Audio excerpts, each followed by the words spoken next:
안녕하세요. 현재 인천에 거주하는 40대 남성입니다. 인천하면 여러 가지가 떠오르시겠지만 저는 개인적으로 바다 생각이 많이 나곤 합니다. 오늘 제보하려는 이야기는 지금부터 8년 전 제가 해루질에 관심을 가진 지 얼마 되지 않았을 때였고 아무것도 모르는 초심자 시절 겪은 소름 돋는 일입니다. 혹시나 해루질에 대해 처음 들어보신 분이 계실 수 있으니 간단히 설명드리면 해루질은 얕은 바다에 나가 조개나 어패류를 잡는 일입니다. 쉽게 말해서 갯벌 체험과 흡사하다고 보시면 되는데 가끔 운 좋게 타이밍만 잘 맞으면 그날은 수입이 엄청날 정도로 매력적인 작업이었죠. 그리고 정말 무서운 일을 경험한 건 제가 해루질의 매력에 빠진 지 얼마 되지 않았을 때 일어났습니다. 사건이 있던 그날은 인천 제부도의 한 어촌 마을을 방문하게 되었는데 그곳이 해루질 명소라고 소문이 났던 이유도 있고 좀 더 새로운 곳을 가본다는 그런 기대감과 그리고 호기심이 앞서 찾아가게 되었죠. 저는 마을에 도착하자마자 숙소를 잡고 난 뒤 간조가 되는 시간에 맞춰 장비를 들고 바다로 향했습니다. 이미 해는 져버리고 주변은 온통 암흑이었는데 해루질을 해보신 분들은 아시겠지만 낮보다 밤이 수입이 좋기 때문에 주로 어두운 밤에 작업을 많이 하는 편이라고 볼 수 있죠. 다행히 명소답게 해루질을 하러 온 사람들이 꽤 있었는데 주변 사람들의 목소리 덕분에 무섭다거나 외롭다는 기분은 들지 않았습니다. 저는 그 당시 초심자 시절이라 경험만 해보자는 생각으로 천천히 돌아다녔고 그렇게 대략 30분 정도 지났을 때쯤 문득 이상한 소리를 듣게 됩니다. 물론 해루질 명소이니 사람들의 목소리가 들리는 것은 이상한 게 아닌데 이게 사람들 목소리와 함께 미세한 파도 소리가 자꾸만 들리더라고요. 분명 간조 시점이고 파도는 눈에 띄지 않을 만큼 아주 먼 거리에 있는 게 확실한데 지금 이 시점에선 파도 소리가 들리는 게 말이 안 된다고 생각이 들었죠. 분명 파도 소리가 맞는데 이게 어디서 들리는 거지? 뭔가 이상하긴 했지만 주변의 사람들 목소리와 함께 랜턴 불빛들도 보였기 때문에 저는 별 문제가 없을 거란 판단하에 계속해서 해루질을 하려고 했었습니다. 그런데 잠시 뒤 정말 신기한 현상을 겪게 되었는데 그게 갑자기 주변이 조용해지더니 아무 소리도 들리지 않더군요. 좀 전까지 들리던 사람 목소리도 들리지 않았고 제 근방에 보이던 랜턴 불빛은 거의 보이지 않을 정도로 멀리 떨어져 있었습니다.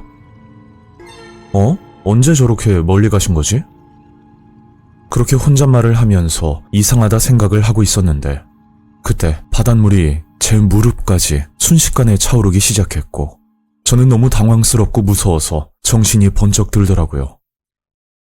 어두운 바다에서 어디가 육지로 가는 방향인지 찾기가 힘들었고 그 순간은 빨리 여기서 벗어나야겠다는 생각만 가지고 그냥 무작정 달리기 시작했죠.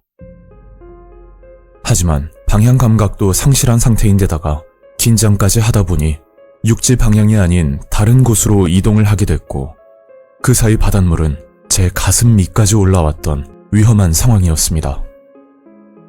지금 생각해도 아찔하지만 그 당시 들었던 생각은 이대로 죽는구나. 내가 왜 여기까지 왔을까? 이런 후회들을 하면서 눈물만 흐르더군요. 정말 삶을 포기할 정도로 무서웠고 아무 생각도 들지 않고 바다 한가운데 가만히 있을 수밖에 없었는데 그때 메아리처럼 울리는 사람 목소리를 듣게 됩니다. 분명 저의 뒤편에서 나던 소리였고 살고 싶으면 뛰라는 그런 사람 목소리가 미세하게 들렸죠. 저는 본능적으로 소리가 나는 방향으로 급히 헤엄을 치기 시작했고 이게 육지로 나가는 길인지 아니면 바다로 들어가는지는 모르겠지만 무작정 소리가 들리는 쪽으로 향하고 있었습니다. 그리고 잠시 뒤 주변에 서서히 랜턴 불빛이 보이고 사람들이 빠져나가는 모습이 보이더라고요. 저는 얼른 사람들을 따라 육지로 갈 수 있었고 그 와중에 세워둔 제 차량이 보이기 시작하는데 그걸 보고 나니 살았다는 안도감이 들어 긴장이 풀려버렸습니다. 그래서 저도 모르게 그 자리에 쓰러지듯이 주저앉아 버렸고, 저를 보고 주변 사람들이 다가와 무슨 일이냐고 걱정을 해주시더군요. 사실은요, 제가 방금 물에 빠져 죽을 뻔했습니다. 아이고, 괜찮으세요? 따뜻한 물이라도 한 잔 드세요. 너무 감사하게도 그 사람들은 따뜻한 물도 건네주고 제가 괜찮아질 때까지 같이 있어 주시기도 했었죠. 정말 감사합니다. 근데 아까 제가 물속에서 들었는데요. 살고 싶으면 뛰라는 말을 들었거든요. 혹시 여기 계신 분이 말씀해 주신 건가요? 그러자 그 사람들은 아무 말도 하지 않았다고 대답을 했고, 그때는 뭔가 환청이 들렸나 보다 그런 생각을 했었습니다. 그렇게 겨우 정신이 돌아오고 나서 차 문을 열고 시동을 켜고 나니 그제야 몸살이 걸릴 듯 오한이 들기 시작하더라고요. 저는 얼른 숙소로 향하려고 후진을 하면서 주변을 살피는데 도로 옆으로 아주 작아서 스치듯이 지나가면 모를 만한 작은 비석이 있는 것을 발견했죠. 그래서 창문을 열고 살펴봤더니 그 비석은 위령비였는데 한문이 빼곡히 적혀 있었고 무슨 뜻인지는 알 수가 없었습니다. 그렇게 무사히 숙소에 도착할 수 있었고, 다음날 날이 밝자마자 집으로 가기 위해 짐을 챙기고 있던 중 우연히 숙소 주인과 마주치게 되었죠. 어제 수입은 좀 있으셨습니까? 저는 사실 그대로 죽을 뻔했던 일과 그리고 정신없이 오느라 장비들도 모조리 두고 왔다는 이야기를 건넸습니다. 아이고, 도대체 어디로 가셨길래 정말 큰일 날 뻔하셨네요. 무사하셔서 천만다행입니다.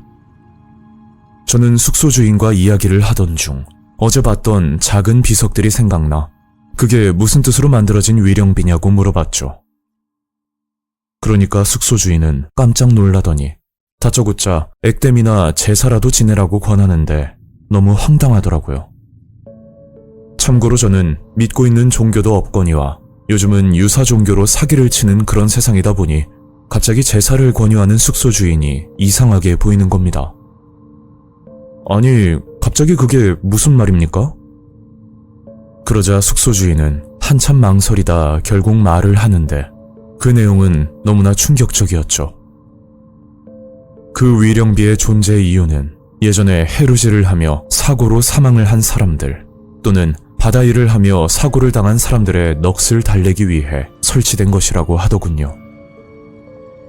그리고 제가 어제 해루질을 하러 들어간 곳은 이곳에 사는 사람들도 100이면 100 발도 들이지 않는 장소라면서 도대체 왜 거길 혼자 갔냐고 말을 하는 겁니다.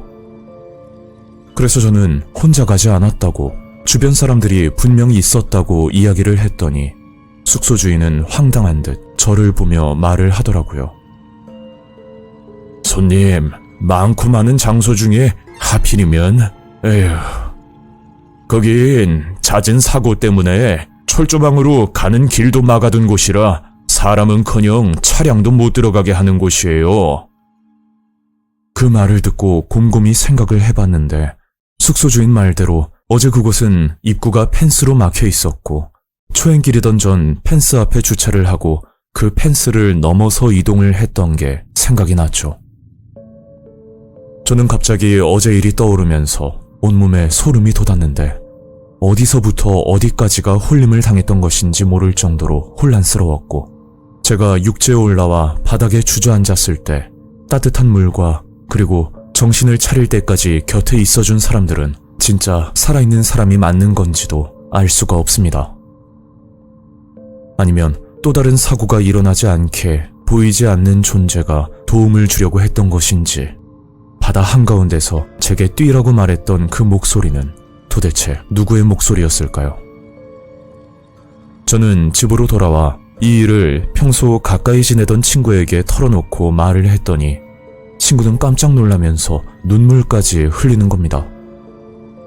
평소 이 친구가 우는 걸 본 적이 없었는데 제 얘기를 듣고 눈물까지 흘리니 친구에게 무슨 일이 있었던 건 아닌지 걱정이 되더군요. 왜 그래? 무슨 일 있었던 거야? 아니, 내가 일주일 전쯤 정말 이상한 꿈을 하나 꿨거든? 네가 깊은 바다에 자꾸 들어가려고 하는 거야. 그래서 내가 울며불며 잡아 끌었는데 얼마나 힘이 센지 혼자서 도저히 말릴 수가 없더라고. 이대로 안 되겠다 싶어서 살려달라고 소리를 꽥 지르니까 주변 사람들이 나와서 도와주더라. 그 꿈이 진짜 생생해서 나는 혹시 네가 잘못될까봐 엄청 불안하더라고. 근데 무사히 나왔다니까 정말 다행이다. 저는 친구의 이야기를 듣고 어쩌면 저를 도와주었던 그 사람들이 친구의 꿈속에도 나왔다는 생각을 하면 너무 고마워서 어찌할 바를 모르겠습니다. 그 후로 저는 조상님이 도왔다 생각하며 살고 있고 그날 사건은 잊을 수 없는 섬뜩한 경험으로 남아있게 되었습니다.